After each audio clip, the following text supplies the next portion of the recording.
प्यारे बच्चों नमस्कार। आप सभी का स्वागत है आपके अपने चैनल गोल्डन पाठशाला में। एक बार फिर से हम हाजिर हुए हैं आप सभी के लिए जियोग्राफी यानी भूगोल के 35 महत्वपूर्ण प्रश्नों को लेकर। ये प्रश्न आप ही की परीक्षा के लिए रामबाण सिद्ध होने वाले हैं और चैप्टर वाइज क्वेश्चन हैं। तो आप लोगों को 35 से लेकर 70 तक यानी 36 से लेकर 70 तक प्रश्न करने हैं और लास्ट में आपको कमेंट बॉक्स में लिखना है कितने क्वेश्चन आपके सही हुए हैं। ये क्वेश्चन बहुत इंपॉर्टेंट हैं, तो एक बार सभी लोग वीडियो को शेयर कर देंगे और चैनल पर नए हों तो एक बार सभी लोग चैनल को सब्सक्राइब भी कर लें ताकि हर वीडियो की नोटिफिकेशन आप तक पहुंच जाए और आप जो है किसी भी वीडियो को मिस ना करें। तो आइए चलते हैं। इससे पहले हमने आपको एक वीडियो प्रोवाइड कराया है और ये दूसरा वीडियो है ऑब्जेक्टिव क्वेश्चन का भूगोल में। और इससे पहले हमने आपको वन लाइनर क्वेश्चन उपलब्ध कराए हैं जो आपके लिए बहुत ही इंपॉर्टेंट हैं। ये आप लोगों को पढ़ के ही जाना है और इससे ही क्वेश्चन सारे आप क्वेश्चन बनने वाले हैं। तो सभी लोग प्लेलिस्ट में जाकर आप अच्छे से इसको पढ़ सकते हो। और दो ही प्लेलिस्ट आपकी बनी, सामाजिक की और विज्ञान की। देखना नहीं है, सीरियल से देखते जाओ, सारे वीडियो देख डालो, आपका कल्याण हो जाएगा। यहीं से आपको मतलब भर का मटेरियल पड़ा हुआ यहाँ पर है। तो 36 नंबर क्वेश्चन का देखो कौन सा ऑप्शन सही है बच्चों। तो समदाब को दर्शाने वाली रेखा को क्या कहा जाता है। तो बच्चों इसमें आपका कौन सा राइट आंसर होगा। ऑप्शन ए आपका देखो दिया गया है आइसोनिफ, और बी ऑप्शन दिया गया है आइसोसीइस्ल्म, और सी ऑप्शन है आइसोबार आइसोप्रैक्ट। तो बच्चों आइसोबार इसमें राइट आंसर होगा सी ऑप्शन इसमें सही है। नेक्स्ट क्वेश्चन आपका देखो बच्चों दिया गया है 37 नंबर। जिब्राल्टर जल संधि किस किस को जोड़ती है। प्रशांत महासागर एवं दक्षिण अटलांटिक महासागर, भूमध्य सागर एवं अटलांटिक महासागर, अंडमान सागर एवं दक्षिणी चीन सागर, हडसन की खाड़ी एवं अटलांटिक महासागर। तो इसमें कौन सा राइट आंसर है बच्चों। इसमें आपका करेक्ट आंसर हो जाएगा बच्चों भूमध्य सागर और अटलांटिक महासागर को जिब्राल्टर धारा या जिब्राल्टर जल संधि जोड़ती है। ठीक है, तो 37 नंबर का बी ऑप्शन आपका राइट है। नेक्स्ट क्वेश्चन, अगुलहास धारा किस सागर में बनती है। ये धारा है अगुलहास और ये किस सागर में बनती है बताना है। प्रशांत महासागर, अटलांटिक महासागर, आर्कटिक महासागर या हिंद महासागर। तो इसमें बच्चों राइट आंसर है आपका हिंद महासागर में अगुलहास धारा बनती है। नेक्स्ट क्वेश्चन 39 नंबर, लैब्राडोर की धारा की प्रकृति कैसी है। उष्ण है, ठंडी है, ना उष्ण है और न ठंडी है। उष्ण का मतलब यहाँ पर गर्म से है। ठीक है, तो गर्म जलधारा है या ठंडी। तो बच्चों जो लैब्राडोर की धारा है वो आपकी ठंडी जलधारा है, ध्यान रखिएगा। नेक्स्ट क्वेश्चन 40 नंबर बच्चों क्वेश्चन दिया गया, इस मौसम संबंधी घटनाएं वायुमंडल के किस परत में घटित होती हैं। क्षोभ मंडल में। ठीक, ए ऑप्शन आपका राइट है। अंग्रेजी वर्ड भी आपको ध्यान रखना है, ट्रोपोस्फियर। ठीक, और नेक्स्ट क्वेश्चन की बात करते हैं बच्चों। तो इसमें आपका 41 नंबर में दिया गया है कि माउंट एल्बर्ट किस सर्वोच्च माउंट एल्बर्ट किस पर्वत की का सर्वोच्च बिंदु है। तो कौन से पर्वत का सर्वोच्च बिंदु है माउंट एल्बर्ट। तो इसमें बच्चों आपका राइट आंसर कौन सा हो जाएगा, एक बार सभी लोग कमेंट बॉक्स में लिखिए। एटलस पर्वत, रॉकी पर्वत, राकेशस पर्वत या अलास्का पर्वत। तो कौन सा इसमें राइट आंसर हो जाएगा 41 नंबर में, एक बार सभी लोग कमेंट बॉक्स में लिखिएगा। तो इसमें बच्चों आपका राइट आंसर जो बनेगा वो आपका बन जाएगा बच्चों बी वाला, रॉकी पर्वत जो होता है इसकी सर्वोच्च चोटी होती है, ये सर्वोच्च चोटी होती है माउंट एल्बर्ट। अगला क्वेश्चन 42 नंबर, माउंट मैकिनले किस पर्वत का सर्वोच्च बिंदु है। माउंट मैकिनले किस पर्वत का सर्वोच्च बिंदु है। तो ये बच्चों अलास्का पर्वत का है, बी ऑप्शन राइट है। नेक्स्ट क्वेश्चन की बात करेंगे 43 नंबर क्वेश्चन बच्चों दिया गया है कि हिमालय पर्वत है। हिमालय पर्वत बच्चों क्या है। हिमालय पर्वत एक प्रकार का वलित पर्वत है, ए ऑप्शन आपका राइट हो जाएगा। हिमालय पर्वत वलित पर्वत है। नेक्स्ट क्वेश्चन की बात करेंगे 44 नंबर क्वेश्चन बच्चों दिया गया है कि माउंट किलिमंजारो किस प्रकार का पर्वत है। तो माउंट किलिमंजारो किस प्रकार का पर्वत है, वलित पर्वत है या भ्रंशोत्थ पर्वत है या ज्वालामुखी पर्वत है या अवशिष्ट पर्वत है। बच्चों ये माउंट किलिमंजारो जो है वो ज्वालामुखी पर्वत है। कौन सा पर्वत है, तो ज्वालामुखी पर्वत है और ये आपका अफ्रीका में है किलिमंजारो। ठीक, तो ध्यान रखिएगा। और जापान का जो फ्यूजियामा है वो भी आपका क्या है, एक ज्वालामुखी पर्वत है। जापान का फ्यूजियामा और किलिमंजारो ये दोनों क्या हैं, ज्वालामुखी पर्वत हैं। नेक्स्ट क्वेश्चन देखो 45 नंबर जो क्वेश्चन दिया गया है कि भारतीय उपमहाद्वीप मूलतः एक अंग है। भारतीय महाद्वीप एक मूलतः अंग है, तो कहाँ का अंग है बच्चों? तो इसमें बच्चों आपको ध्यान रखना है गोंडवाना लैंड का है ये, ठीक। डी ऑप्शन आपका राइट हो जाएगा, गोंडवाना लैंड का महाद्वीप है भारत। नेक्स्ट 46 नंबर क्वेश्चन दिया गया है कि मेसेटा का पठार स्थित है। मेसेटा का पठार बच्चों संयुक्त राज्य अमेरिका में है, तुर्की में है, स्पेन में है या दक्षिण मैक्सिको में है। इसको आप ध्यान रखिएगा, ये स्पेन में दिया गया है, सी ऑप्शन आपका राइट है। यहाँ पर देखो मेसेटा सा है और यहाँ पे स्पेन, तो सा स्पेन ध्यान रखिएगा, मेसेटा स्पेन में स्थित है। नेक्स्ट क्वेश्चन की बात करेंगे 47 नंबर बच्चों क्वेश्चन दिया गया है कि अनातोलिया का पठार स्थित है। अनातोलिया ये तुर्की भाषा का शब्द है, तो यहाँ पर तुर्की से लगा दीजिए, ठीक है।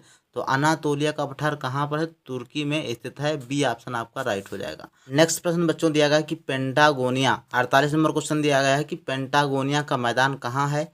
तो पेंटागोनिया का मैदान कहाँ है? 48 नंबर के लिए सभी लोग कमेंट करिए। 48 नंबर क्वेश्चन में कौन सा राइट है बच्चों? तो उत्तरी अमेरिका, दक्षिणी अमेरिका, अफ्रीका या मिस्र। तो पेंटागोनिया का मैदान कहाँ पर है? 48 नंबर में बच्चों आपका राइट आंसर हो जाएगा, ये दक्षिण अमेरिका में स्थित है पेंटागोनिया का मैदान। 48 नंबर का आपका बी आंसर सही है। नेक्स्ट क्वेश्चन की बात करेंगे, माता मताराजी जलप्रपात कहाँ पर है? तो मताराजी जलप्रपात आपका बच्चों जिम्बाब्वे में है, भारत में है, न्यूजीलैंड में है या वेनेजुएला में है। तो ये बच्चों आपका राइट आंसर हो जाएगा 49 नंबर में आपका ए ऑप्शन सही है, जिम्बाब्वे, ठीक। ए ऑप्शन आपका राइट हो जाएगा। तो अगला क्वेश्चन देखो बच्चों दिया गया एंजिल जलप्रपात, ठीक। एंजिल जलप्रपात कहाँ है? वेनेजुएला में है, जिम्बाब्वे में है, भारत में है, न्यूजीलैंड में। तो ये तो सबको मालूम है, एंजिल जलप्रपात जो है आपका वेनेजुएला में है, ए ऑप्शन आपका राइट हो जाएगा। 51 नंबर बच्चों क्वेश्चन दिया गया विश्व की सबसे गहरी झील कौन सी है?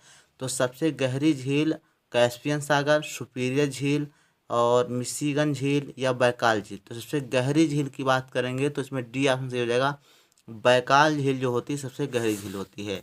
नेक्स्ट क्वेश्चन आपको बच्चों दिया गया है कि पृथ्वी का सबसे भीतर वाला भाग क्रोड किसका बना होता है? तांबा, जस्ता, लोहा, निकिल, निकिल तांबा, लोहा जस्ता।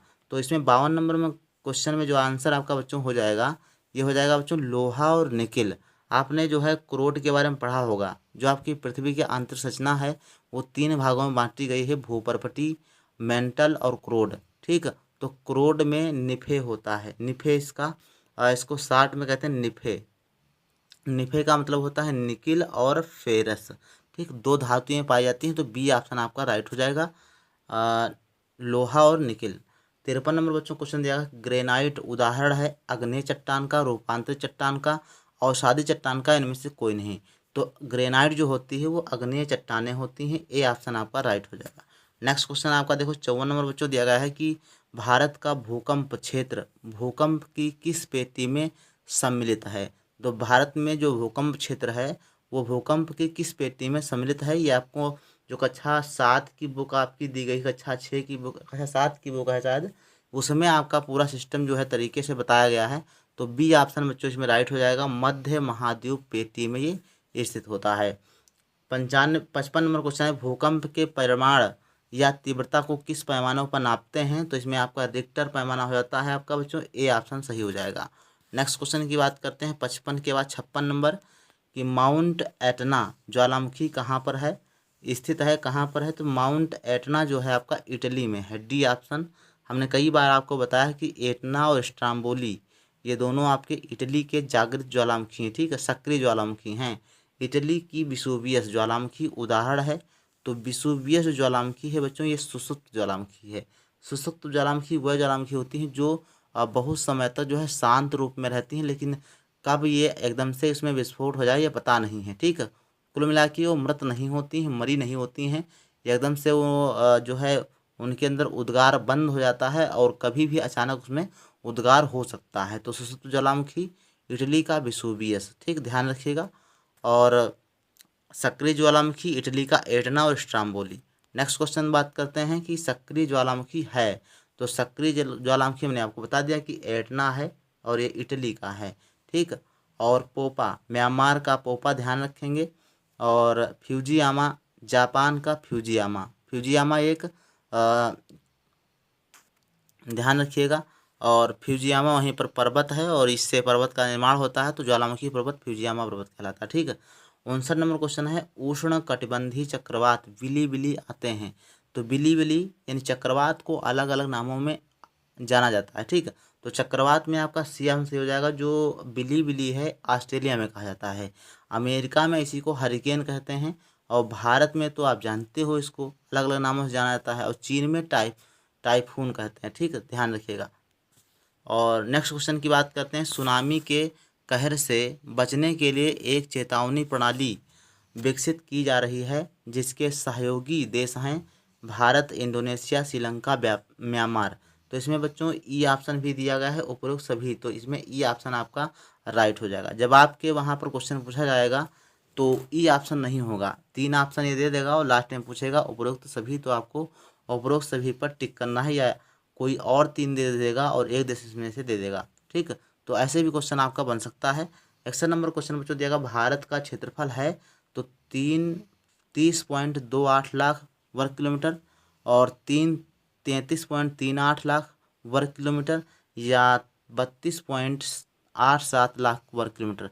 तो यही आपका राइट आंसर है, सी 32.87 लाख वर्ग किलोमीटर। पूरा क्षेत्रफल की बात करें तो 32,87,263 वर्ग किलोमीटर। ठीक है। तो यह आपको ध्यान रखना है। 62 नंबर क्वेश्चन में जो दिया गया है कि भारत स्थित है, तो भारत कहाँ पर है, तो उत्तरी गोलार्ध में स्थित है। ध्यान रखिएगा, ए ऑप्शन आपका राइट हो जाएगा, उत्तरी गोलार्ध में भारत है। नेक्स्ट क्वेश्चन की बात करेंगे तो आपका देखो दिया गया है 63 नंबर। 63 नंबर क्वेश्चन में जो दिया गया है कि नाथुला दर्रा स्थित है। तो नाथुला दर्रा कहाँ पर है, तो इसमें नाथुला दर्रा कहाँ पर है, तो ये आपका जम्मू कश्मीर, हिमाचल प्रदेश, उत्तराखंड, सिक्किम। तो नाथुला दर्रा आपका बच्चों दिया गया है सिक्किम में, डी ऑप्शन आपका राइट हो जाएगा। तो बच्चों नेक्स्ट क्वेश्चन आपका देखो दिया गया है 64 नंबर। 64 नंबर क्वेश्चन दिया गया है कि निम्नलिखित में से सुमेलित नहीं है। जोजिला दर्रा जम्मू कश्मीर, लीपू लेखला दर्रा तो उत्तराखंड, और वारा लाचा ला दर्रा तो वो आपका हिमाचल प्रदेश है, और थागाला सिक्किम जो आपका दिया गया है ये आपका उत्तराखंड में है। तो डी ऑप्शन आपका जो है राइट हो जाएगा, करेक्ट हो जाएगा। ला मीन्स ही दर्रा होता है, तो इसीलिए बार बार आप अक्षर के लास्ट में ला लगा देख रहे हैं। तो ला मीन्स होता है दर्रा, जैसे जोजी ला तो जोजी दर्रा हो गया। ठीक है। लीपू लेख ला मतलब ला मीन दर्रा, लीपू लेख दर्रा। ठीक, तो ध्यान रखिएगा, ये क्वेश्चन आपसे बन सकता है कि ला मीन्स क्या होता है, तो दर्रा। और दक्षिण भारत की सबसे ऊंची चोटी कौन सी है, दोदा बेट्टा। ये ऑप्शन आपका राइट हो जाएगा। ठीक है, दक्षिण भारत की चोटी की बात करेगा तो। 66 नंबर क्वेश्चन बच्चों दिया गया कि नर्मदा नदी निकलती है कहाँ से, पंचमढ़ी से, धूपगढ़ से, शेरगढ़ से, अमरकंटक से। तो नर्मदा नदी बच्चों निकलती है अमरकंटक से, डी ऑप्शन आपका राइट हो जाएगा। ठीक है, अमरकंटक से, यानी उद्गम केंद्र कहाँ है इसका, अमरकंटक में है। इसके बाद है माना दर्रा स्थित है। तो माना दर्रा बच्चों कहाँ पर है, उत्तराखंड में है, जम्मू कश्मीर है, या हिमाचल प्रदेश, सिक्किम। तो बच्चों इसमें ए ही ऑप्शन सही हो जाएगा, उत्तराखंड में है ये माना दर्रा। और यहीं से जो लोग जो है कैलाश घाटी देखने जाते हैं, या आपका मानसरोवर झील देखने जाते हैं, तो इसी दर्रे से होकर जाते हैं। ठीक है। 8 नंबर बच्चों, रावी नदी का उद्गम स्थल है। तो रावी नदी जो होती है उसका उद्गम स्थल बच्चों होता है रोहतांग दर्रा। सी ऑप्शन को ध्यान रखना है, रावी नदी का उद्गम स्थल रोहतांग दर्रा, और नर्मदा नदी का अमरकंटक, और गंगा नदी का गंगोत्री। ठीक है, ध्यान रखिएगा। और 69 नंबर क्वेश्चन बच्चों दिया गया, भारत की सबसे लंबी नदी कौन सी है। तो भारत की सबसे लंबी नदी की बात करेंगे तो गंगा नदी है, ए ऑप्शन आपका राइट हो जाएगा। ठीक है। इसके अलावा बात करते हैं 70 नंबर क्वेश्चन। तो ये क्वेश्चन आपका देखो बच्चों दिया गया, कौन सी नदी पश्चिम दिशा की ओर प्रवाहित होती हुई अरब सागर में गिरती है। तो कौन सी नदी है जो पश्चिम दिशा की ओर प्रवाहित होती हुई अरब सागर में गिरती है। तो ये बच्चों आपकी महानदी, गोदावरी, कृष्णा। तो बी ऑप्शन में राइट हो जाएगा, नर्मदा नदी जो होती है वो पश्चिम दिशा में प्रवाहित होते हुए कहाँ गिरती है, अरब सागर में गिरती है। और ये कहाँ से निकलती है, तो आपको ध्यान रखना है, नर्मदा नदी कहाँ से निकलती है, अमरकंटक से निकलती है। ठीक, बी ऑप्शन आपका राइट हो जाएगा।